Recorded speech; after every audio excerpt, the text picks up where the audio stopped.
एक बार की बात है, रायगंज नाम के एक गांव में मोहन अपनी बेटी काजल के साथ रहता था। मोहन एक छोटा सा व्यापारी था जो आजकल बड़ी मुश्किलों में दिन काट रहा था, क्योंकि उसके व्यापार में बहुत बड़ा घाटा हो गया था। मोहन, मोहन, बाहर निकलो। जल्द से जल्द हमारे पैसे वापस कर दो, वरना अच्छा नहीं होगा। अगर तुमने ऐसे ही समय बर्बाद किया और हमारे पैसे नहीं दिए तो हम तुम्हें घर से बेघर कर देंगे, समझे? घर से बाहर जाकर यहाँ तो अब मुझ पर कोई भी विश्वास नहीं करेगा, न ही कोई मेरी मदद करेगा। पैसों का इंतजाम करने के लिए मुझे दूसरे गांव जाना पड़ेगा। मैं वापस आते ही सारा कर्ज चुकता कर दूंगा। मुझे कुछ दिन का वक्त दो। अरे हमें बेवकूफ समझा है क्या? हमें पता है तुम्हारा रफू चक्कर होने का इरादा है। जो करना है यही करो और हमारे पैसे लौटाओ, समझे? गांव छोड़ के तो दूर, तुम्हें 4 कोस भी नहीं जाने देंगे। हमारा हिसाब करो, फिर चाहे जहां जाना है जाओ, हमें क्या। वो लोग मोहन को धमकाकर चले गए। मोहन अपने भाग्य को कोसने लगा। हे भगवान, मैं क्या करूं? एक तो 2 वक्त के खाने के लाले पड़े हैं, ऊपर से ये लोग मुझे जीने नहीं देंगे। मुझे कोई रास्ता दिखाओ प्रभु।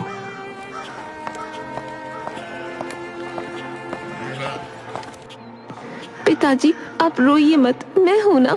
आप क्यों फिक्र करते हैं? मुझे बताइए, मैं आपकी क्या मदद कर सकती हूँ? मुझसे आपकी ये दशा नहीं देखी जाती।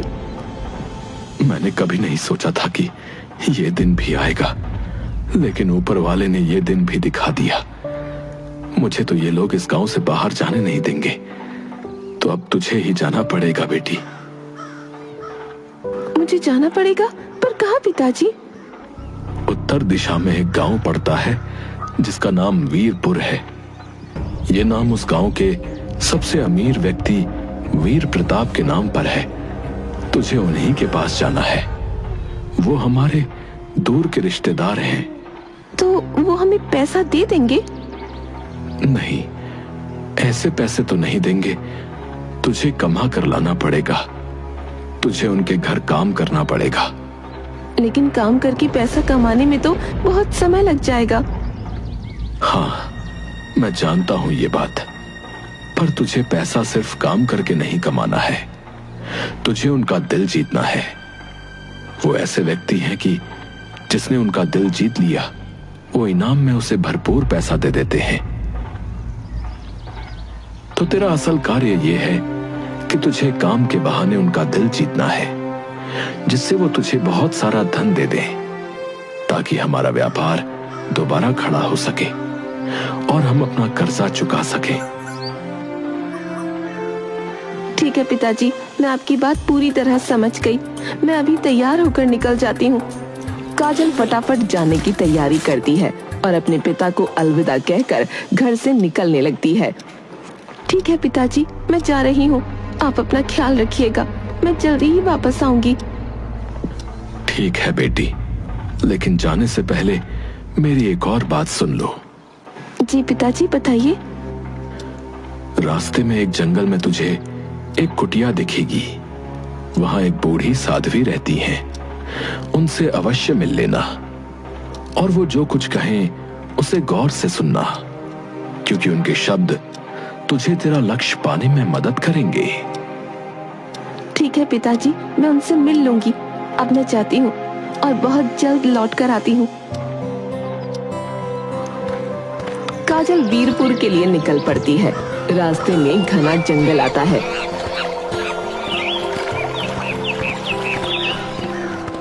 जैसा मोहन ने बताया था, वहाँ उसे एक कुटिया दिखाई देती है।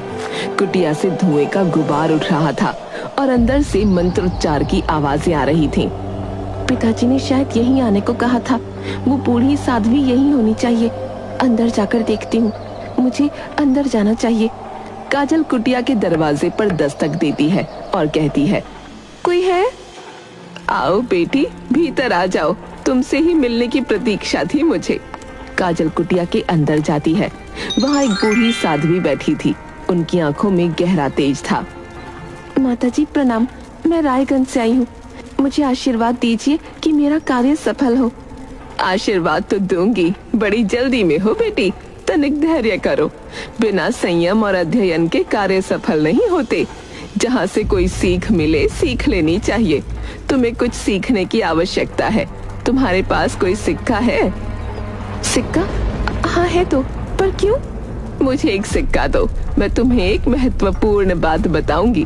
सीखने की ललक नहीं है क्या तुम्हारे अंदर? काजल झिझकते हुए अपनी पोटली में से एक सिक्का निकालकर साध्वी को देती है। लीजिए माताजी, और मुझे आप सीख दें।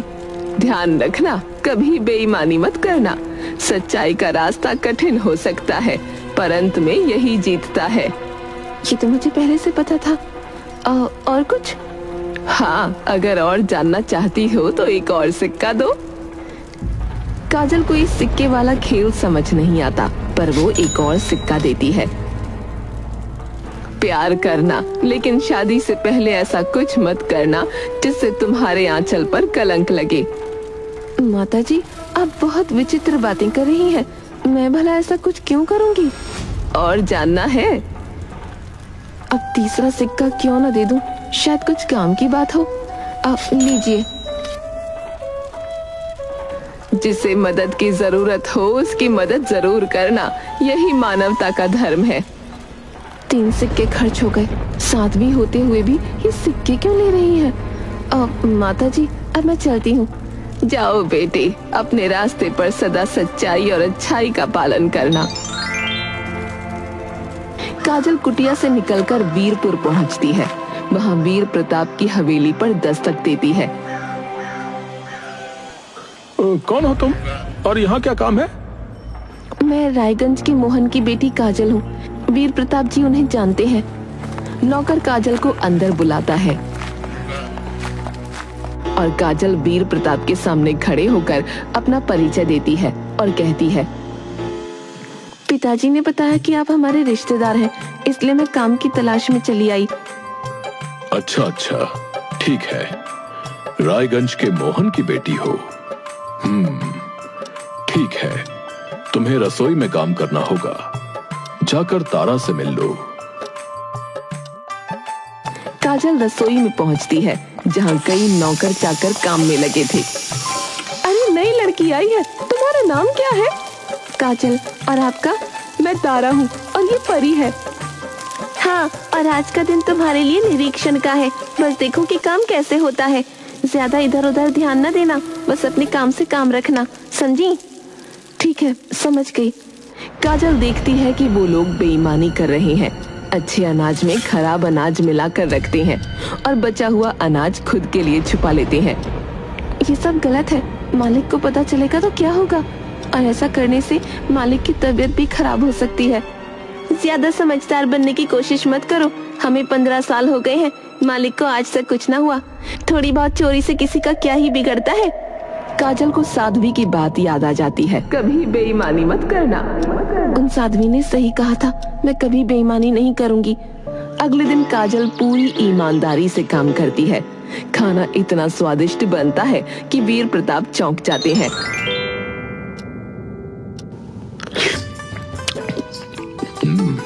अरे वाह, आज तो खाना बहुत स्वादिष्ट था भाई। मैं तो उंगलियां ही चाटता रह गया। आज का खाना किसने बनाया है? मैंने बनाया था मालिक। इतना स्वादिष्ट खाना तो मैंने आज तक नहीं खाया। इसका राज क्या है? किसने सिखाया तुम्हें इतना स्वादिष्ट खाना बनाना? मालिक, इसमें मेरा कोई विशेष गुण नहीं है। राज जानने के लिए आपको खुद रसोई में आना होगा। कल देख लीजिएगा। ठीक है, कल देखता हूँ। अगली सुबह काजल वीर प्रताप को रसोई में बुलाती है। उस समय खाना बनाने की बारी तारा की थी। साहब, अब समय आ गया है। आप जाने कि कल का खाना इतना अच्छा क्यों बना था? क्या मतलब? सीधा बोलो लड़की। कल का खाना इतना स्वादिष्ट इसलिए था क्योंकि कल मैंने बिना मिलावट के सामान से खाना बनाया था। लेकिन इस समय रसोई में जो गड़बड़ हो रही है वो आपको देखनी चाहिए, जिसके चलते खाना अच्छा नहीं मिला आपको कभी। गड़बड़? चलो दिखाओ। वीर प्रताप रसोई में पहुंचता है। वहां तारा और परी चावल में मिलावट कर रही होती हैं। ये क्या हो रहा है यहाँ? ये अनाज में मिलावट क्यों हो रही है? साहब, वो तो हम बस। थोड़ा, मैं तुम्हें काम करने के भरपूर पैसे देता हूँ और तुम मेरी पीठ पीछे ये हरकतें करती हो। मालिक, माफ कर दीजिए, हमसे गलती हो गई। गलती? तुम्हारी हिम्मत कैसे हुई? नमक हरामी कर रहे हो तुम लोग। अगर काजल मुझे नहीं बताती तो तुम लोग न जाने क्या बेईमानी करते। तारा और परी रोने लगती हैं और वीर प्रताप के पैर पकड़ लेती हैं। तभी वीर प्रताप का बेटा संजय वहां आ जाता है। पिताजी, इन्हें माफ कर दीजिए। अक्सर लालच में आकर कई बार नौकर ये काम कर बैठते हैं। माफ कर दूं? इन्हें यहां से निकाल दूंगा और वो भी तुरंत। पिताजी, हो सकता है इन्हें दूसरा मौका देने से ये सुधर जाएं। और ये सेवक हैं, हम मालिक। हमें इन्हें माफ कर सुधरने का एक अवसर अवश्य देना चाहिए। ठीक है, माफ कर रहा हूं, लेकिन याद रखना, अब रसोई की जिम्मेदारी पूरी तरह से काजल के हाथ में होगी। ये सुनकर तारा और परी का चेहरा उतर जाता है और वीर प्रताप गुस्से में वहां से चला जाता है। रात में काजल अपने कमरे में थी। अचानक दरवाजे पर उसे खटपट सुनाई देती है। वो दरवाजा खोलती है तो सामने संजय खड़ा था। बुरा मत मानना, पर मैं तुमसे पहली नजर में ही प्यार करने लगा हूँ। क्या मैं अंदर आ सकता हूँ? क्या छोटे मालिक, आप? लेकिन संजय एक बहुत ही खूबसूरत लड़का था। उसके मुंह से ये सुनकर काजल चौंक गई। उसका मन हुआ कि वो संजय को अंदर बुला ले, लेकिन उसे अचानक साध्वी की बात याद आ गई। नहीं छोटे मालिक, आप मेरे मालिक के बेटे हैं, मुझे माफ कर दीजिए। मैं मालिक के साथ विश्वासघात नहीं कर सकती। ये कहकर उसने दरवाजा बंद कर लिया। फिर वो सो गई, लेकिन जरा ही देर के बाद उसकी खुसफुसाहट से आंख खुली। उसने अपनी खिड़की से झांका तो उसे तारा के कमरे से संजय की हल्की सी आवाज सुनाई दी। मैंने काजल को अपने प्यार के जाल में फंसाने की कोशिश की, लेकिन वो बहुत ईमानदार है। वो मेरे झांसे में नहीं आने वाली। तो अब क्या करेंगे? ऐसे तो हमारा काम नहीं चलने वाला। जो तुम्हें परेशान करेगा वो यहाँ नहीं रहेगा। तुम देखना, मैं उसे यहाँ से बाहर करवा दूंगा। हे भगवान, ये क्या? छोटे मालिक और तारा का प्रेम प्रसंग चल रहा है। अब मुझे बहुत सतर्क रहना होगा। ये बात साहब को बताऊं या नहीं? नहीं, बिना सबूत के कुछ कहना सही ना होगा। अगले दिन संजय अपने कमरे में अचानक चिल्लाने लगा। चोरी, चोरी हो गई, कोई आओ जल्दी। अब हवेली में यही होना बाकी था। मेरे कमरे से कीमती सामान गायब है।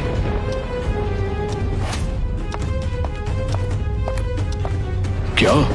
कैसे? चोरी? और वो भी हमारे यहाँ? असंभव। पिताजी, मुझे लगता है मुझे पता है कि चोर कौन है। क्या? चोर को तुम जानते हो क्या? कौन है? काजल। उसने ही आज मेरे कमरे की सफाई की थी, और जब वो निकली उसके हाथ में कचरे का बड़ा बोरा था। काजल, वो लड़की? इतना भरोसा किया मैंने उस पर, और उसने ऐसा किया। पिताजी, भरोसे का नाटक करना उसकी आदत है। वो बहुत चालाक है। उसे काम पर रखना ही हमारी सबसे बड़ी गलती थी। चालाक? वो तो इतनी भोली लगती थी। भोली? ये सब उसका चाल था। उसने आपका विश्वास सिर्फ इसलिए जीता ताकि ये सब कर सके। अब मैं क्या करूं? उससे सवाल करूं? सवाल? और वो झूठ बोलेगी। आप उसे सीधा सजा क्यों नहीं दे देते? पहले मैं उससे पूछूंगा कि उसने ऐसा क्यों किया। पिताजी, ऐसे लोग सवाल जवाब से नहीं डरते। पिताजी, ऐसे लोग सवाल जवाब से नहीं डरते। उसे खत्म करवा दीजिए। क्या? मार देना? ये तो बहुत बड़ा कदम होगा। अब मैंने आपको एक बात नहीं बताई।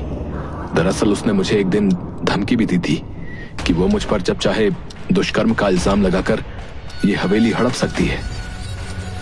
हे भगवान, ये लड़की। इसलिए कह रहा हूं कि आप उसे मरवा दीजिए। सीधे मत करिए, गुंडों से कहिए, पैसे दीजिए और काम हो जाएगा। अब ठीक है, लेकिन ये बात गुप्त रहनी चाहिए। वो लोग एक योजना बनाते हैं और फिर वीर प्रताप काजल को बुलाकर उससे कहता है, काजल, बाजार से कुछ सामान लेकर आओ। जी साहब, अभी लेकर आती हूँ। लेकिन सुनो, ये कैसे कपड़े पहने हुए हो? कुछ अच्छा पहन कर जाओ। अच्छा? लाल रंग के कपड़े पहन लो, वो तुम पर खूब फपते हैं। वीर प्रताप ने उससे लाल कपड़े इसलिए पहनवाए थे ताकि गुंडे उसे आसानी से पहचान लें। काजल लाल कपड़े पहनकर चली जाती है। इधर संजय तारा से मिलने जाता है। सब कुछ तैयार है। क्या किया है तुमने, बताओ ना। बस थोड़ा सा इंतजार और फिर देखना। तभी वीर प्रताप संजय को ढूंढने लगता है। संजय, कहाँ हो तुम? अरे पिताजी मुझे बुला रहे हैं और वो शायद यहीं आसपास खड़े हैं। मैं तुम्हारे कमरे से नहीं निकल सकता। ऐसा करो, तुम जाकर उनकी बात सुन लो। ठीक है। तारा कमरे से बाहर आती है। जी साहब, बताइए क्या काम है? संजय मिल ही नहीं रहा। बाजार से कुछ सामान लाना है, तुम चली जाओ। ठीक है, आप परेशान मत होइए, मैं चली जाती हूँ। तारा बाजार जाती है। इत्तेफाक की बात थी कि उसने भी उस दिन लाल कपड़े पहने थे। उधर काजल रास्ते में एक बूढ़ी औरत को देखकर उसकी मदद करने लगती है, क्योंकि साध्वी ने उससे कहा था कि जिसे मदद की जरूरत हो उसकी मदद जरूर करना। इसलिए बाजार पहुंचने में उसे देर हो जाती है, पर तारा वहां पहुंच जाती है। यही है वो लड़की। काम पूरा करो। गुंडे आपस में लड़ने लगते हैं और लड़ते लड़ते तारा के पेट में तलवार उतार देते हैं। वो ऐसा दिखाते हैं जैसे ये एक दुर्घटना हो। ये करके वो वहाँ से भाग जाते हैं। तभी काजल बाजार पहुँचती है। ये क्या हो गया? तारा, तारा! वो पूरी तरह से घबरा जाती है। आसपास लोग इकट्ठा हो जाते हैं। कोई मेरी मदद करो, ये लड़की, इसे हवेली तक ले जाने में मेरी मदद करो। कुछ लोग तारा की लाश को उठाकर काजल के साथ हवेली पहुंचते हैं। काजल फूट फूट कर रो रही थी।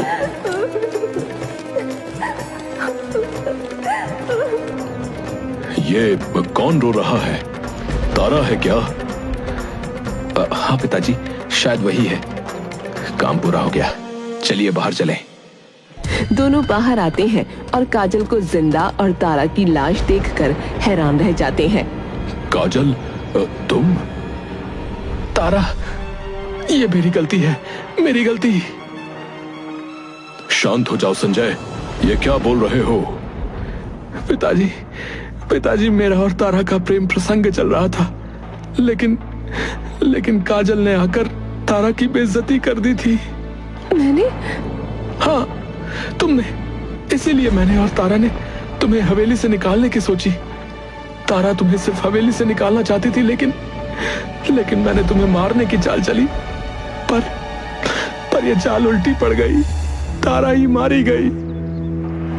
तुम्हारी नफरत ने तुम्हारी अपनी प्रेमिका की जान ले ली संजय। धिक्कार है तुम पर संजय, तुमने हवेली की इज्जत मिट्टी में मिला दी। निकल जाओ यहाँ से, अभी के अभी।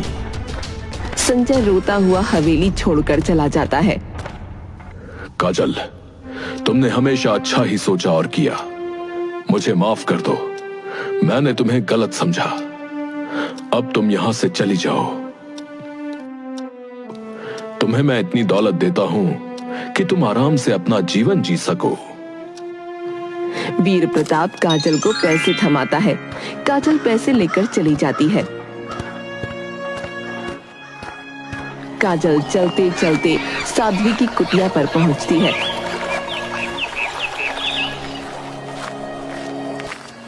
साध्वी माँ, मैं सफल हो गई, लेकिन एक बात समझ नहीं आई, आपने ज्ञान देने के सिक्के क्यों लिए? हर चीज की कदर होनी चाहिए बेटी। मुफ्त की चीज की कोई कदर नहीं करता, इसलिए मैंने सिक्के लिए थे। ये लो, अपने सिक्के वापस ले लो, इनका उद्देश्य पूरा हो चुका है। आपका धन्यवाद।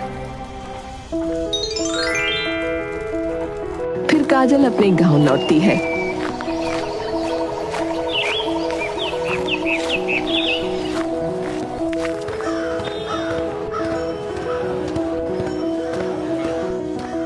बेटी, तुमने असंभव को संभव कर दिखाया। अब मैं अपना सारा कर्जा चुका सकता हूँ। ये मेरा धर्म था पिताजी, और यूं उनका सारा कर्जा उतर गया और उन्होंने अपना व्यापार फिर से खड़ा कर लिया।